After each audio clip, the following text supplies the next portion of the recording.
সম্পদ সম্পদ আমরা কিনতে হবে না। আর মোদী সরকার এই দেশটা শুধু আমাদের ক্ষতি করছে না, এই দেশকে কমজোর করে দিচ্ছে। মুসলমানরা আস্তে আস্তে দেশটা উন্নতি চলে যাচ্ছে।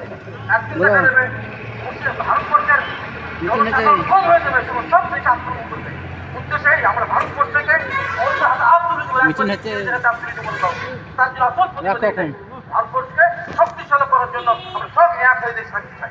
এটা ইনশাআল্লাহ। আমার আতাউল্লাহ, আমার আতাউল্লাহ বলো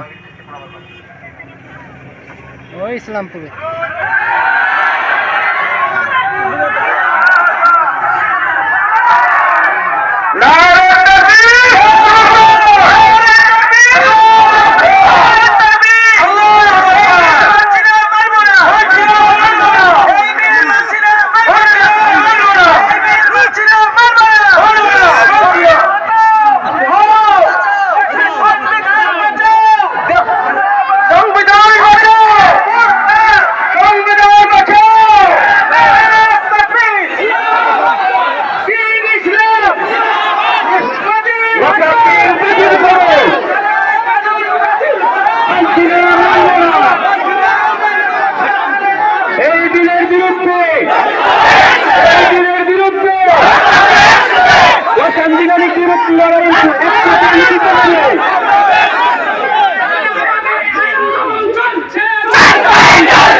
আমরা সব বসে পড়েন, সব সামনে এসে বসে যান, সব নেমে চলে যান।